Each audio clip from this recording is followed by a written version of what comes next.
Welcome everyone to Mental Wellness Mondays with me, your host, Dr. Nicole L. Arcady, your mental wellness expert. And I am so glad that you have stopped to listen to this podcast. It has been about a couple of months since I actually had recorded a podcast show. I took a little break there. And I wanted to make sure that I came back. A lot of what I talk to you guys about with mental wellness, I make sure that I am taking the time for myself also. There's been so many things that have been going on lately within the year of 2020 that I needed to make sure that I was taking the time to center myself, to utilize a lot of the interventions that I often talk to you guys about, and to make sure that I was balanced, healthy, and whole. And I wanted to come back on here because I've been getting a lot of requests from people asking me, hey, have you stopped your Mental Wellness Mondays? Hey, when is it going to come back on? Hey, am I missing something? So I thought, okay, I got it. Let me go ahead and start back. I received the answer. I heard everyone. And so I wanted to make sure that I came back on and resumed doing the Mental Wellness Mondays because I truly do enjoy providing information to people, providing information that is going to be useful, that's going to help you in some form or sense of being able to have wellness, mental wellness. And so I wanted to talk about a topic today that is a really heavy topic to talk about, is what happens when you lose a sibling.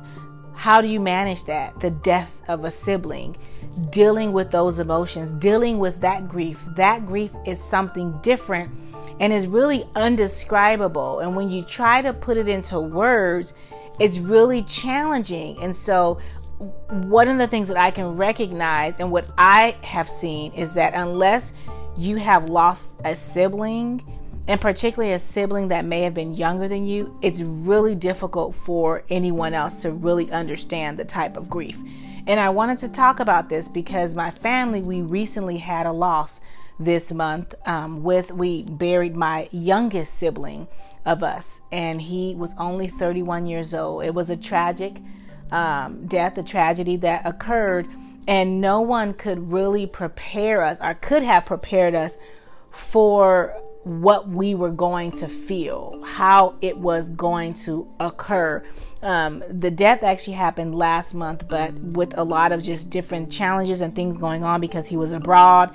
There's a lot of things you have to do when you bring someone's remains or body back to the United States. You have to work with the United States Embassy and coordinate services. So it took us a good 3 weeks before we could actually have his burial ceremony.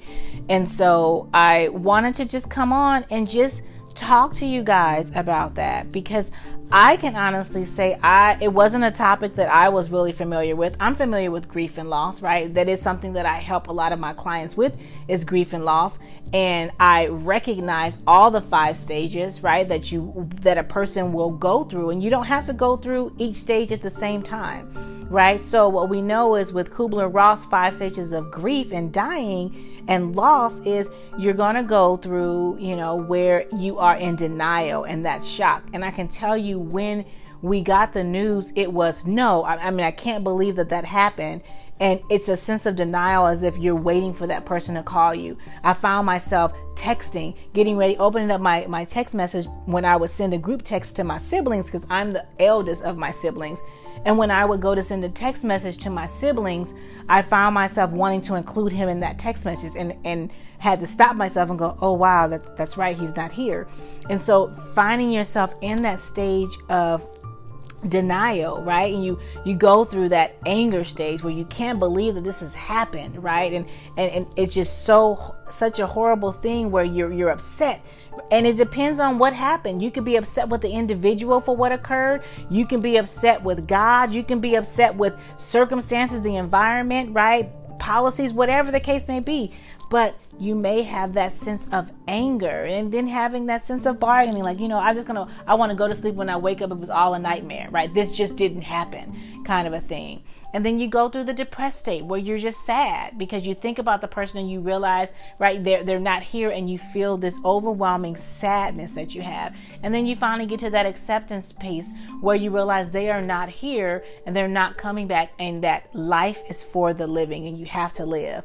And I know that's hard to hear, but one of the things that I've had to do over the course of this time, being strong for my family and my siblings, was I had to tell them, I said, life is for the living. We still have to live. We still have to go to work. We still have to provide for our family. We still have to engage in life and do the things that we were doing prior to this. You can't just stop. You can't stop. You can't throw in the towel. You can't just say, oh, forget it, and just lay in bed and not do anything. That's not how it works. I'm going to pause again so you can catch that butterfly moment. Life is for the living. So no matter how much you're hurting and this pain that you have, know that this too shall pass. Know that you still have to keep on living. You can't stop your life because of the grief. Now, I'm not saying that you cannot grieve. I'm not saying that you can't be in your pain. But what I'm saying is recognize that you still have to continue on. But you do have to grieve, right? So the death of a sibling is a hard blow. This was my baby brother. This was, the person I took care of as a child, because there was such a big gap in between us. There was over a 12-year gap. And so this was my baby brother. Like I said, I'm the eldest. And being with my siblings, it's a time for you to really come together as a family. One of the things I definitely can recognize, and I encourage, if you experience this, is talk to your siblings. And I know it does help because I am a therapist, so I am trained, right? And I can definitely say me being a therapist has helped me through this process, because I've allowed myself to grieve. I've given myself permission to cry. I'm kind to myself when I'm hurting or I'm going through, I'm feeling sad. I may take a day and say, you know what, I'm just sad and it's okay. I can cry as long as I need to cry, right? I can mourn. I have journaled. I found that to be very helpful. I wrote a letter, and it was because I'm a writer as well. And so I wrote a letter saying goodbye, to my sibling. And that was very cathartic. That was very therapeutic, with being able to really get out a lot of the sadness that I felt. But the one thing I want to go back to is coming together as siblings. If you have other siblings, coming together and supporting one another, being there for each other, right? Checking in on one another. One thing I can definitely say, when you lose a sibling, it makes you reevaluate things and reassess life. And so one of the things I had made a conscious effort of doing prior to the death of my brother, and I'm just so very grateful that I had the opportunity to do this, is I had made a decision that I wanted to reach out to my younger siblings. Like I said, there's a gap between. And I made a conscious decision saying that, I wanted to make sure to reach out and talk with them at least once or twice a month, so that I can just reach out and engage and do that connection more, to let them know that I'm here for them. They know I love them, right? But it was more of I wanted to build more of that relationship, right? Because I have a different relationship with my siblings that are closer to me in age than the ones that are younger in age with me. And so that was something I was able to do. So I was able to talk with him, a week prior to this happening, to his death. And so it's reaching out and being a support to one another, whatever that may look like, checking in on your siblings, asking them how they're doing, seeing what they may need, letting them know how you feel. You guys can all talk about the shared experiences and the memories that you have of your loved one.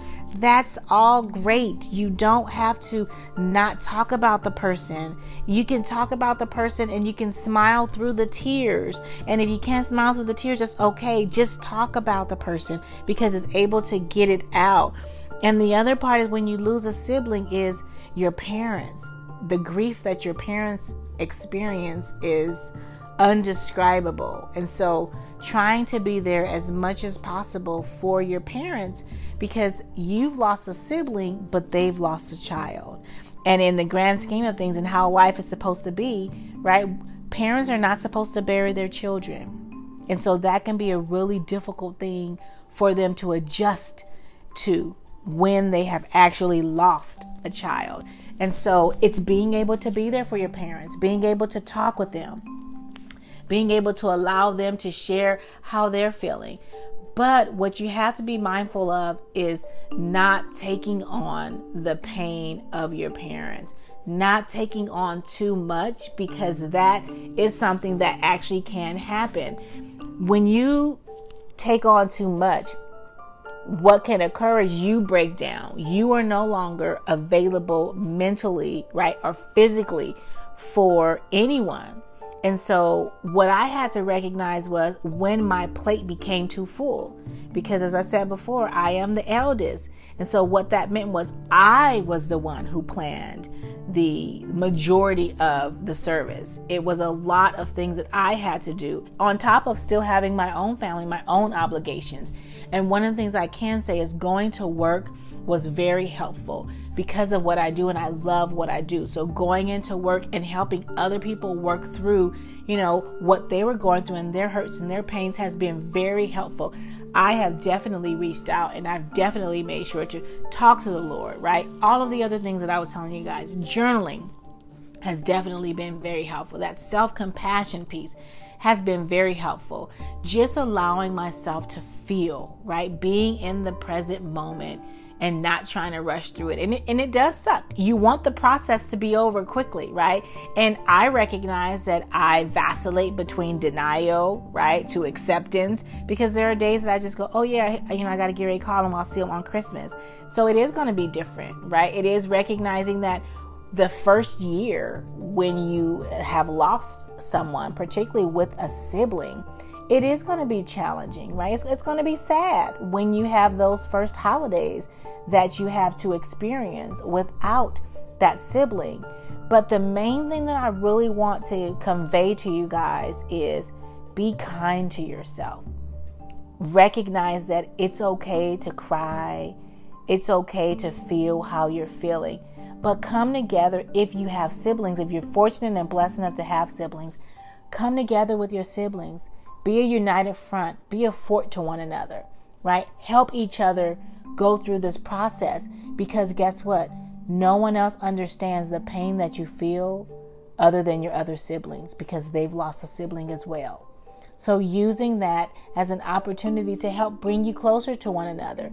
If there are certain things that you don't like about siblings or issues that you guys have had, then I say this is a time for you to air it out. Go and talk with one another.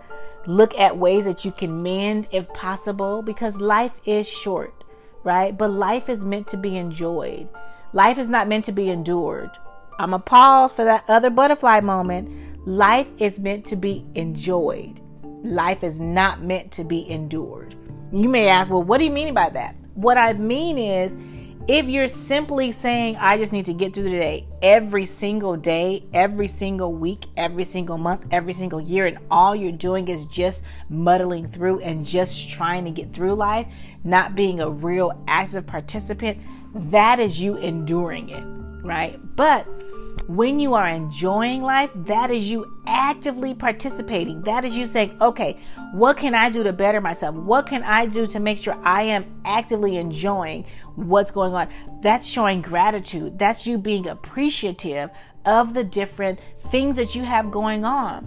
And so when you are going through this pain, it can be very difficult, very challenging to focus on what you have versus what you don't have. Because what you don't have is that sibling, right?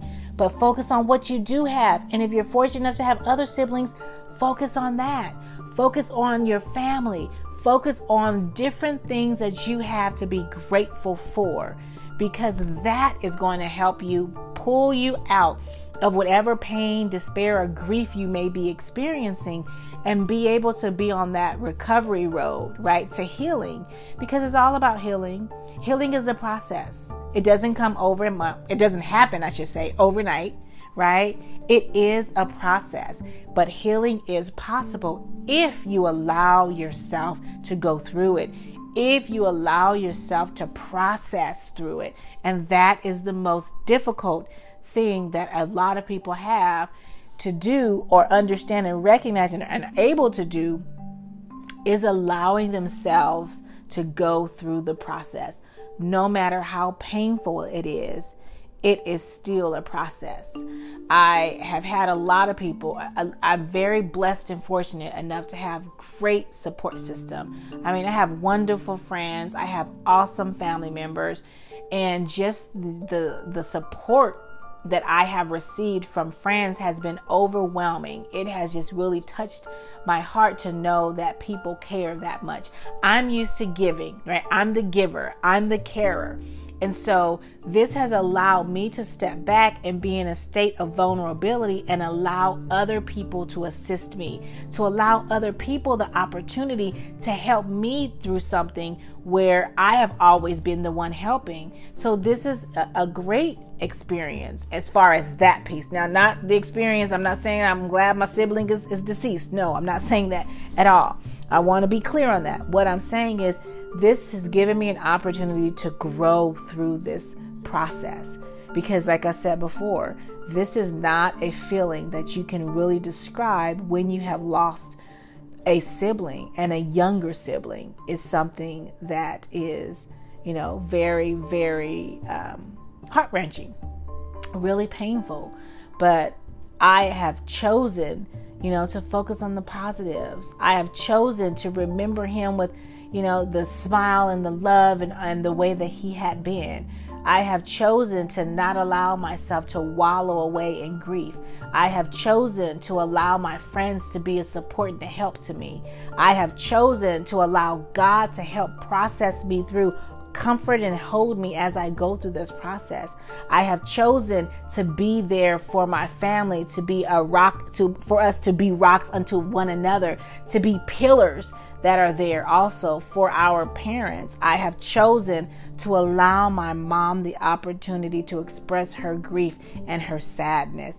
I have chosen to continue to live the life that God has chosen for me, because as I said before, life is for the living. So I just wanted to come on and just share just the topic. I don't even know. I put some tips in there along the way, right? But I know it wasn't as outlined as you have heard other podcast episodes that I have done. But I wanted to just come on and talk about this topic of, how to cope and how to process through when you lose a younger sibling. And so I hope that you have gained, something from this, that by listening to this in some form or fashion, your life has been enriched in some kind of way. I will say one of the things that I did do when we actually got word that he had died, I completely just gave myself a week. What I've realized, and this is a part of knowing yourself, recognizing and having that self-awareness. So for me, I need 7 days.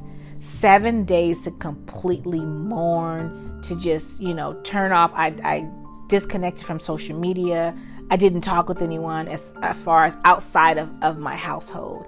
I let friends know that I'm not talking right now. I'll let you guys know when I'm available, when I'm ready. But right now, you can just pray for me. So I gave myself that space of grace, that 7 days to really just feel how I was feeling, to be aware of what I was feeling and how I was feeling, and being okay with it. And so through that, I was then able to be a help unto my family when they needed me during the rest of those weeks, right? As we were preparing and doing all the different things. And so I do realize that this too shall pass, that, as I said, because I'm a therapist, I recognize I go back and forth between the denial stage and the acceptance stage, right? And that's okay. It's all right being kind to yourself and understanding while you're going through grief and loss. It is okay. So giving yourself permission to feel however you're feeling is one of the number one things that you can do, because that is going to help process you through what you are going through. And I will say this last thing. prior to this happening, I had already been scheduled to go and speak at a church on mental wellness and the church and addressing spiritual and mental health needs. And I had already been scheduled, and this had already been planned for about the past 4 months or so. So this had occurred, the death of my brother, and I was scheduled to speak that very next week. And I didn't know how I was going. No, I think 2 weeks after that, or no, maybe about 9 days after he had died. And I didn't know how I was going to feel. And so I waited. I wanted to see where I was at, if I would be able to go and do what I love to do, which is sharing knowledge, which is sharing information that can be transformative. And so I can say I was able to go. I did go, and it was such a great feeling to be able to help assist others as I'm going through, right? So as I was going through, I was able to assist others. And one of the number one things people are always asking me, how do you continue to smile through things? How do you continue to have the joy and peace? Well, it's because I have the joy of the Lord that rests on the inside. So for me, my faith has never been stronger. My faith is something that has gotten me through. My relationship with God has allowed me to recognize all of the many blessings and that he has provided and bestowed upon me, even through these difficult and challenging times. I didn't question God. I didn't get upset and angry with him. And I know a lot of my siblings said, why, why did this happen? Well, it happened because it did. And there's different reasons that we can look at. But through that is where I found, that's where I find my strength. That's where I find things to motivate me to move forward. I use my quotes. Everyone who knows me knows I love quotes. A lot of what I wrote in my book of Cage No More, I was able to do and utilize. So that is how I can continue to smile even when I go through hard times and when life throws these monkey wrenches and it feels like boulders at me. I'm able to duck even when I get hit with a few of them, right? I can still be who I am, and I can still allow God's light to shine through me. And so that is where it all comes from. If you all wanted to know, I just gave you the secret. The secret to life, right? Remember The Secret, how we had the movie? The secret to life is God. Well, some may not agree, but from my perspective, right, that is how it is. That is the secret, and that is the source of where all strength and help comes from.